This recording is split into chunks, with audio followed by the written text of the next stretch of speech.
Yeah, don't forget to check out Doggie Diamonds No Filter on Apple Podcasts and Spotify.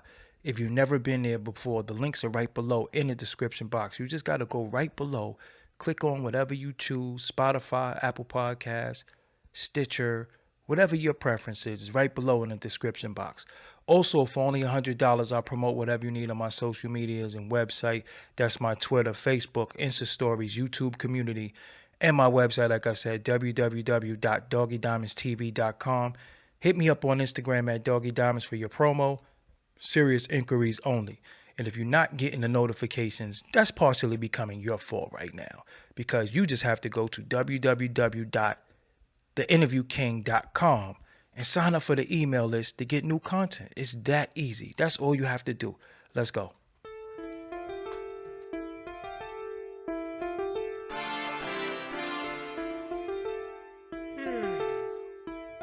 I'm here. I just was yawning. I got up early today. Then after I leave y'all, I wanted to get on here early because after I leave y'all, I got to hit the gym. I'm doing 2-a-days for the next couple of days. I got some big things coming up, so got to make sure I'm right, mind, body, and soul. So that's what's up with me. Hopefully everybody's out there chilling. I'm chilling like a you know. Yeah. Alright. What's up, everybody? Why did I freeze? What are we doing? Why are you doing all of this? Maybe I should have restarted the computer, but I did. But what's up, everybody? I go by the name of Doggie Diamonds. This is Doggie Diamonds TV.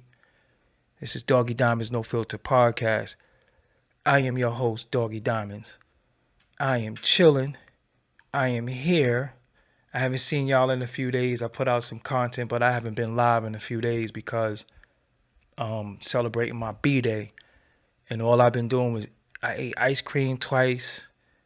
I ate cake. I ate all types of food that I normally wouldn't eat around this. Well, I do eat whatever I want around this time of the year, my birthday. But that's what I've been doing. So I had to come back to y'all and just give y'all some live stuff. You know, I got a lot of content that goes out that YouTube is pretty much trying different things because I'm seeing the way they're categorizing things, and this is live and this is video and this is podcast. So they're trying the different things. So a lot of times my content is not reaching the people that it need to reach. And that sometimes makes people believe that nobody is watching you or nobody wants to watch you, but it's the way the rollout is happening. But regardless, we still got to work. We still got to do what we got to do. I got a dope Nocturnal clip up. I got a Charleston White interview up. I got more Billy B up, and dope Tracy Lee up too. So you get a chance, check those out. You might have to just go to the homepage and hit videos and just check those out. Dope content. Yeah, what else did I want to cover? Thank you, everybody, for the birthday wishes. Thank you for everybody for the birthday cash apps. I went and got myself a massage. I went and got a massage. Young black girl gave me a massage. And, when you're getting a massage, you could relax or you could talk. What do you think I did? I ran my mouth during the massage because, I talk for a living, so I be wanting to get to know people and what people are about. So I asked her, what is she like? Did she go to school for this and all that? And, we spoke and kind of find out that the massage was $75 and she was only getting $37.50. So that kind of bothered me a little bit. She was telling me, she was recently, her significant other, boyfriend, didn't want to deal with her no more. She had a 4-year-old daughter. She was trying to figure it out. She was trying to, want to go into business for herself, and she doing the massage thing. And when she told me she got $37.50, that shit bothered me. You know what I'm saying? She had to split the money with the house, but it bothered me because I'm like, here it is, a young black girl, doing the right thing. Thank you, I Am Pretty Black KJ, for the donation. This is a young black girl doing the right thing, and she hell of a massage, an hour, hot rocks, everything, and she only got $37.50 for doing that. So I was like, nah, that don't really sit well with me. So I sidebarred her and asked her for her cash app. And when she told me her cash app, I sent her $50. So now she made $87.50. You know what I'm saying? So that's just the least I could do, because I really don't like that, because I thought she was gonna make at least $100. It was well worth it. So, but I didn't tell her about the tip in front of the lady, because I'm like, I don't even know how they do the tips. The tips might go to the house or something. Like, I don't know how it's set up. So I just cashed out some money for doing that.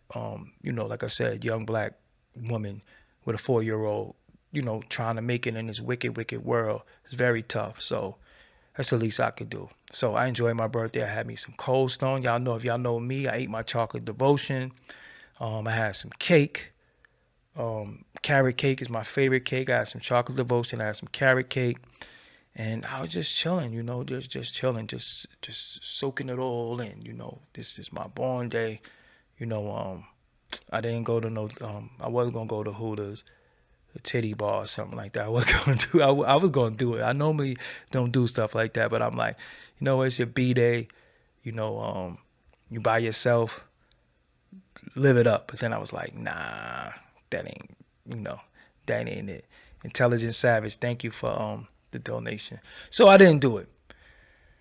So I stayed in.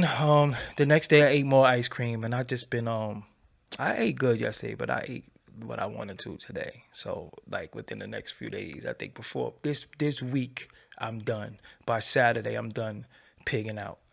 I'm done, but I'm having fun. So what I wanted to talk to y'all about today is the Michael B. Jordan situation that went on the red carpet. We already know Michael B. Jordan, the star of Creed. He was Killmonger.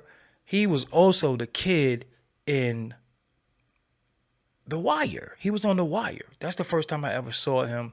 Although we didn't pay attention to the children that much, he was in The Wire. And, he rose in the ranks of acting and, to be who he is today. Did a little PR move with Lori Harvey. It happens. At least she wasn't no Euro. He did his little thing with Lori Harvey. And, he definitely did what he could do in his acting thing, and he rose in the ranks and definitely did the Creed movies. I saw the first Creed. I will have to watch the second Creed in order for me to watch the third one. So I gotta watch the first one. The second one to watch the third one. But on the red carpet, he was being interviewed by L'Oreal, and I know L'Oreal personally. Matter of fact, I did L'Oreal's first ever interview. The first time L'Oreal was interviewed, I did it. And I didn't even know she was doing interviews of that magnitude. I know her from she was doing a podcast. I know her for being very friendly with Angela Yee. I know her from Love and Hip Hop New York, and I know her from rapping. But I didn't know that she was doing interviews. And this interview thing, and I'm not saying she didn't do a good job. I'm not saying that she's not doing a good job, but this interview thing is not for everybody. And I think when people do interviews, when you're on the red carpet and you're interviewing somebody of that magnitude, because we still have to respect him as a black man who's rising in the ranks, that's going to be the future of black actors, especially him being a black American. He's not, a lot of the black actors that you see are not even from America. And not that means anything to me, but we have to respect that he's from America. A lot of them be, British and English, from England and stuff, from different countries. So when you see a actor that's from America, you got to respect it, because it ain't too many of them that get roles, right? So Denzel is he's up there. Denzel did what he did. Morgan Freeman. We have a lot of people who did what they did, but then when you have these young black American men coming up in the culture, we got to celebrate them a little bit more, because to me, I'm going to keep it real with you, there's no way in hell that Angela Bassett should have been Biggie's mother, Tina Turner, Michael Jackson's mother. She's like everybody's moms. And I respect it because she's an incredible well, we're not allowed to say actress anymore, but I'm going to say actress. She's an incredible actress, But that just goes to show how small the playing field is if she's on everything. If she's everybody's mother, if she's got all these prominent roles, then that goes to show that they don't respect black American women actresses to fill that void and play. They're not promoting anybody. They held Angela Bassett in the seat to where she played everybody mother. She played Betty Shabazz, like for real. Like, so we have to really, really think about that. She's an incredible actress, but there's nobody else. That should have got spread around to other people. So when you got this young man who's coming up, he's in the trilogy, in the movie. Yeah, Creed 1, Creed 2, now they're Creed 3 that he directed. You got to respect him. You got to put respect on his name. You got to respect him for at least making those moves and getting in these positions, right? Getting in the role and getting in these positions. So when L'Oreal goes there and she says, yeah, we used to make fun of you. Let me tell you something. Where we were, none of us want to remain where we were. Right? None of us wants to be like, I don't want to be the little curly hair, red hair, curly hair kid that I was. I don't want to be the 300-pound guy that I was when women used to say, oh, you was just so nice and cuddly. And I'm like, what they used to say, you was my cuddly teddy bear. And I'm like, teddy bear? Motherfucker, I'm a grizzly. I ain't no teddy bear. You know what I'm saying? Like, I'm aggressive. But so when you see yourself where you were formerly, and you might have been ridiculed for where you were formerly, nobody wants to stay there, especially when you progress to being this hell of a nigga. You know what I'm saying? And we got to respect it. So he's where he's at today. And then she was just like, we used to make fun of you. And it's like, why would you say that? He's like, yeah, the corny nigga. Y'all used to call me corny. But look how the roles reverse where you have to sit here and service the corny nigga. And respect to L'Oreal, I'm not, I said, that's my girl. That's my girl. But it's funny how the tables do turn. I ain't want to get Lauryn Hill on y'all real quick, but it's funny how somebody could go from being the corny nigga to being on top. And you might have been the it girl teasing the corny nigga. Now you have to service them. But never mind the fact that saying to somebody who's in this position, like what they say to Ben Affleck, oh, we used to tease you. You was corny. I like the respect that white actors and white actresses get is always going to be on the grand scale. But when it comes to us, we just going to revert back to nigga shit. And even the questions that she was asking them, that shit wasn't professional to me. You know what I'm saying? Like when you asking somebody who's the sexiest man, you got two heterosexual men asking them who's the sexiest. Like what are you supposed to say? Oh, he's sexier than me. You know what I'm saying? I don't know where this build is going, but did you see those pictures of Michael B. Jordan and Jonathan Majors? Shout out to Mosiah for the thing. I saw the pictures. We can't blur the lines sometimes, right? Some people are brotherly. They might embrace.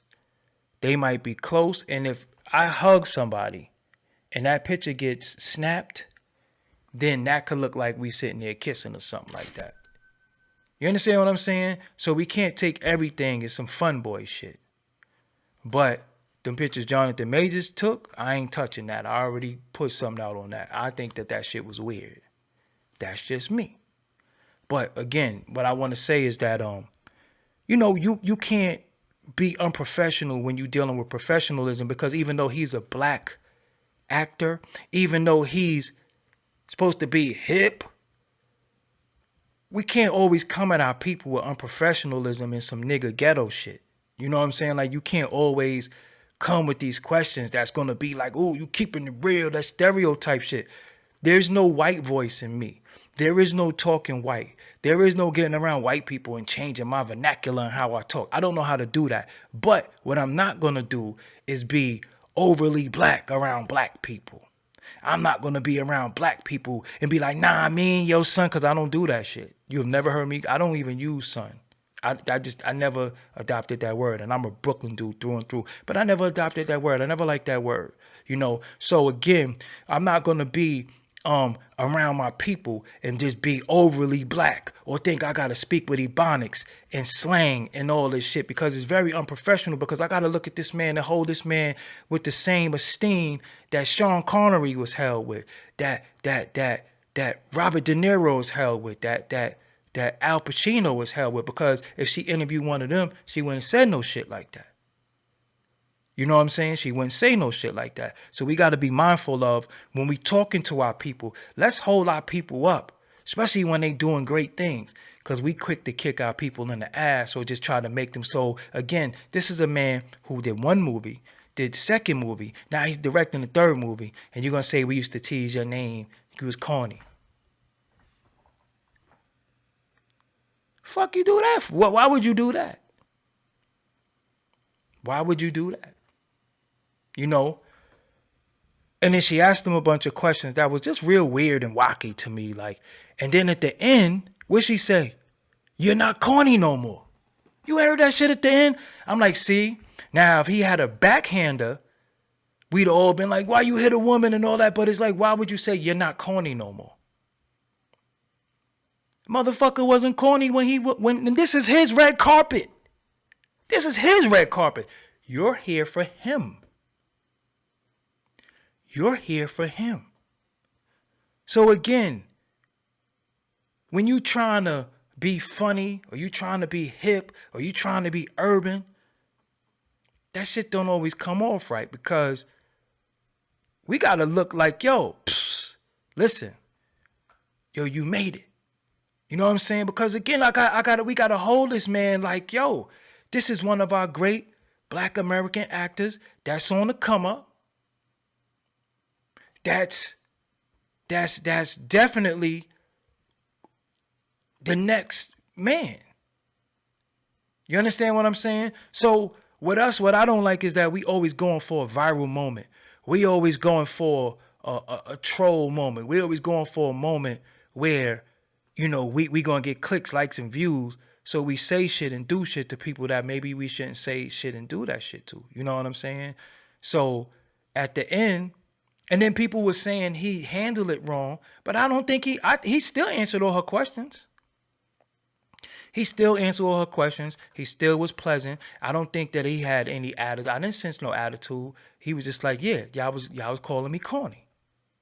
But it's almost as like how you like me now shit. And that's how you got to be, man. That's how you got to be. Like, listen, you know, anybody that was called corny, anybody that was teased, anybody that was ridiculed, when you show up, you blow up. When you blow up, you show up. You know what I'm saying? And she could have handled that so well. She could have just been like, yo, damn, we used to tease you and now look at you now. Yo, I'm so proud of you.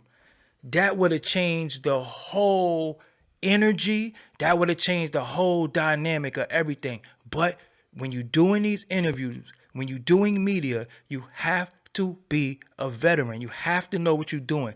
This shit is now everybody think they can do it because they got a camera and a microphone.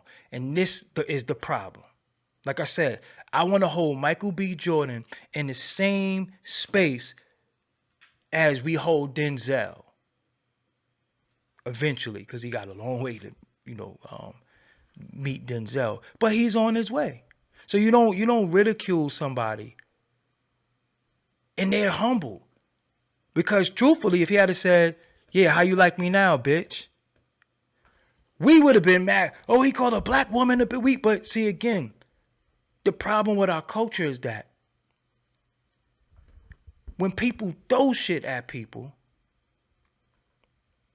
and the person turn around and react to what got thrown at them, they only see the reaction. They didn't see that people was throwing shit at them. People only see the reaction. And then people want to say how you reacted and how you should have reacted, whether it was extreme or whether you went too far or whatever. Listen, you can never tell nobody how to fight. Oh, Fruitvale Station. I love that movie. Love that movie. I seen that in the movies. But again, you can't tell people how to fight. Because you never know what somebody's going through. And when that clap back, like I said on my Twitter yesterday, if you disrespect me, when I respond, don't play victim. Don't sit around and woe is me. So he handled that great because I could have gave him some pointers on how to handle that shit. You want to go viral? You really want to be viral? We gonna be viral. But he's not a nigga, right? He's not in that low vibrating mind state. He's elevated. So he's gonna handle it like a grown ass man, because this is what happens to us. If he had a called her out of her name, if he had talked a little too crazy, he would lose. He would lose. He would lose. He would lose endorsements. He would lose shit. So again, he got to still remain calm even though he's being disrespected. Ain't that some shit? Ain't that some shit? He had to remain calm. He still answered the questions. He didn't, get out of control. Because like I said, me, I'd have been like, bitch, if you don't get the fuck out of here with it, because that's just, like I said, I'm like Tupac. I got a big mouth. I speak from my heart. You know what I'm saying? I speak from my heart. But again, he has to remain gentlemanly, even in disrespect. And that's the shit about us as a people. Like, we have to remain a certain way, even when we're being disrespected. Even when we're being disrespected. You're right. Even if he had walked off, they would have said he was a bitch. Oh, because again, you got to understand, in this space that we're in as black men and black women, we are always judged for our reaction. See, the action is one thing, but depending on how we react, that's the judgment. People don't pay attention to how you were provoked. They only pay attention to your response. And they critique the response. But they never say, well, why the hell you do that? It's like this. If you go in front of a dog and you keep doing this with the bone, and the dog bites you, the dog gonna get beat for biting you because you might be a kid. You might be a kid playing with a steak bone or whatever, and the dog is gonna get disciplined for biting you. You bit the kid. But nobody's gonna say, well, he shouldn't have been teasing him with the goddamn bone. You think the dog understands that it's a child and they're playing with my food? No, the dog is going to be a dog. He's going to bite. So when we're black men and black women, we walking around with such on eggshells so much that when we're disrespected, we have to either remain calm. You're going to get called a bitch for not cursing out. You're going to get called toxic masculinity for cursing out. If you walk off, you a bitch. If you disrespect her, how could you do that to a woman? He handled it correctly. I say he better than me. He's, I give him his props. That shit made me respect him more. Because me, if and when I get in that position, I'm not going to be professional. You want to play? You want to play, you're going to get played with. Play with me, I'm going to play back. You know what I'm saying? Play with me, I'm going to play back. But then again, look, he's a man that's made millions, billions for companies. And depending on how he handles shit is whether the companies will look at him and say, nah, I don't like the way he did that. Then you'll have boycott. Protect black women. Black women are not protected. You know what I'm saying? You get all of this backlash for somebody that provoked you. They never, no matter how he handled it, look how he handled it. And they still calling him corny. They still calling him corny. And he didn't curse her. Like I said, I would have called her shit. Listen, I would have called her shit that I could get lashed in certain countries for. I would have called her shit that I would have made up shit to call her. And not L'Oreal per se, but anybody standing in that position. But I guess it falls on her because it's her, right? But I would have made up shit. I'd have called her a mother bitch. You fucking dick titty. I would have called her all types of shit. I would have just fucking violated. I would have made up shit that they be like, the fuck is a dick titty? What you call her a dick titty for? You know what I'm saying? I would have just wowed on her. I would have wowed on her because you want to play, you're going to get played with back. Because again, if this was Al Pacino, if this was Ben Affleck, if this was Mark Wahlberg, would you handle them like that? No, you probably stand before them and speak to them with style and grace and, so busy sucking them off, they would have walked away from you like, thank you, and just walked away. You know what I'm saying? So even though this event is this man's event, he is the reason for this event. This is his shit. He's not only the star, he's the director.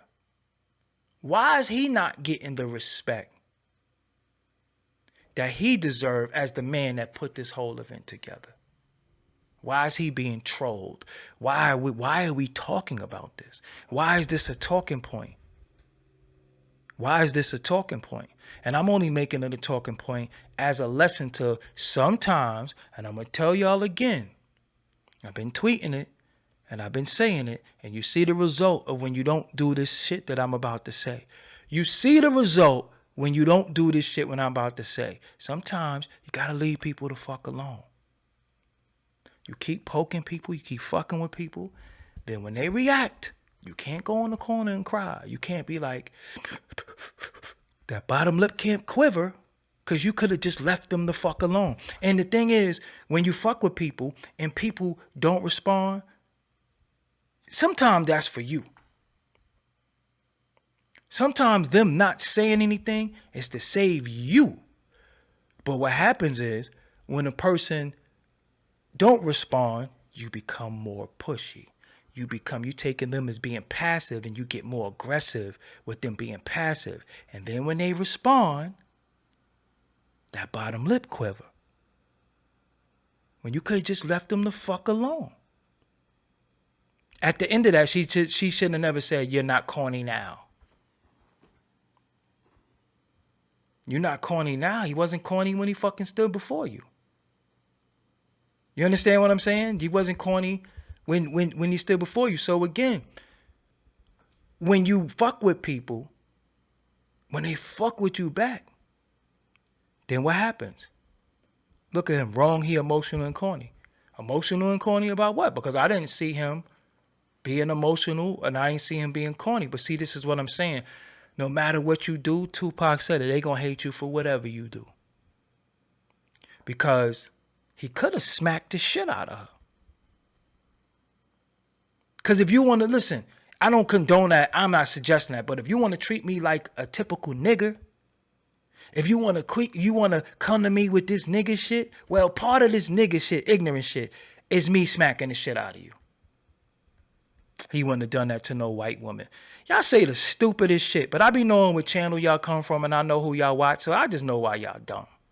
It ain't y'all fault. Y'all just dumb because the information that you receive is dumbass information and you ingest it. It's almost like eating the wrong food that fuck your stomach up or fuck your weight up or fuck your bloodline up and you just keep eating it. So y'all digest food from other channels that think they giving you food but they ain't giving you shit. That's why y'all fucked up. It's not y'all. Y'all digest the wrong food because food is not only something that you ingest orally, you ingest it mentally. So y'all ingest the wrong food. So I'm not even blaming y'all. I'm not even blaming y'all. I know who y'all watch. I know who y'all think is dropping jewels. I know who y'all think is intelligent. I done showed y'all who ain't intelligent. So I know where y'all come from. I know what channels y'all watch. I know why y'all like that. I'm not here to edify y'all. Because I done put the fucking clean glass of water in front of you plenty of times. I put the clean glass of water in front of you plenty of times. You'll still drink that dirty, muddy ass water. What could I do about that? I ain't gonna change who I am, and my audience ain't gonna change. We deal with intelligence over here. We deal with knowledge of self over here. And still have fun. I still like titties. I still like getting fellatio. You know, I'm still a man, you know what I'm saying? But we ain't on no weirdo shit. But I know why y'all the way y'all are. And I don't blame you. But then you have to start taking some accountability for your actions and what you watch and what you ingest. The doctor tell you your blood pressure high. What you gonna do? Keep eating them salty ass potato chips? You gonna keep eating French fries and pouring all that salt in there? That's what y'all do. And you saying violence is the worst advice. I'm not giving them. And then again, you know the thing sometimes why I don't read the chat or talk to y'all? Because y'all don't even have common fucking sense sometimes. Y'all don't even have common sense. Y'all don't use discernment. I think some of y'all just shouldn't type. Just don't type. You don't even understand shit that I'm saying at all. I could say, yo, this color is red. And it has a blue globe around. You be like, yo, that shit don't got no red globe. I'm like, I never said a red globe. I said it's a blue. Nah, but look at it from this way. Here we go. When you watching people, right? When people giving you information, or when people talking,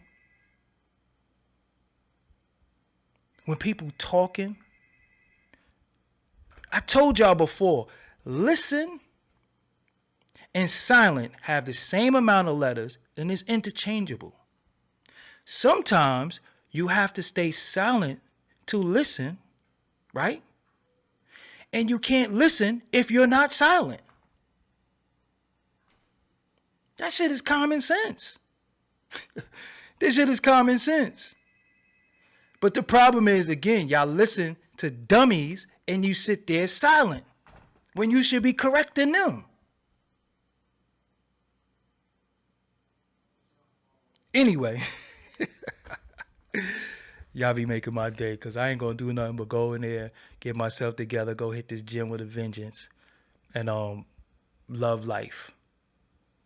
But again, all in all, in closing, we got to start showing more respect to people who made it. We got to start showing more respect to people who achieve shit, because one of the worst things that we do as a people is always say, somebody ain't shit. You ain't shit. You broke. Yeah, you got 20, but you ain't got 21. We always take and move the goalposts of somebody's success or what somebody is doing. And that's very narcissistic when you start thinking of yourself as this, that, and the third, and everybody else ain't shit. You know what I'm saying? So, yeah, you got 21, but you ain't got 22. Well, I'm like, shit. Well, I went from 0 to 21. You went from 0 to 0. And the people who always compare and contrast themselves to you, they end up on the red carpet interviewing you. So you could be corny all you want to be. You could be this, you could be that. But now you got to interview me. And this is my shit. And he'd have been wrong if he had to just say, security, get her the fuck out of here. Regardless, y'all would have said, yo, that was some sucker shit. He got escorted out of here. He got her kicked off. How was he supposed to handle that? He handled it the way he was supposed to. He handled it correctly. He definitely didn't flip out. He definitely didn't disrespect her. He definitely handled it on man time. I'm just saying, if he was from Fulton and Waverly like me, nah, fuck that. I'd have gave her all that smoke. I'd have gave her everything. Her glasses would have fogged up. You know, because it had nothing to do with her being a woman either. Because if we're going to talk like that, and a woman this and a woman that, well, why don't the woman respect that man, though? Because regardless of what, this dude exudes strong black men. And the problem is when you a strong black man like me, not no fun boy, not no sugar in my tank, Not no maybe, coulda, woulda, shouldas, and I diddas. None of that shit. You always gonna be a threat, and you always gonna be a threat to this infrastructure, right? Because I could sit before you being a man, not being overly macho, not being no bitch. I don't have to sit before you drinking, smoking, doing all this characteristic shit. I just be myself. Just be myself. This is my mother's baby. My grandmother raised me. My aunt raised me. They raised me right. You know, so again, when you come and you exude manhood, that's the last thing you could do now. Because you got to be trying to fuck everything. You got to be trying to kill everything. Or you got to try to exude, I'm the boss. I got money. I got this. So that's why I said jewelry. That shit is on my wall. One day I'll show y'all my jewelry. Shit is on my wall. That shit is, I don't even know where some of my shit is at. My cousin asked me the other day, yo, where your earrings at? I don't know. They around somewhere. That shit don't make me. You know what the jewelry is? Some people got to wear their jewelry. I don't have to wear my jewelry. This is the jewelry. The biggest jewel I got is up here. The biggest jewel is up here that comes from here, and I'm able to orate it. But it starts here, though. That's where my jewelry is at. So I can't wear a ring. I can't wear a watch, and that be the jewelry. I am the jewelry. That's why my name is Doggie Diamonds.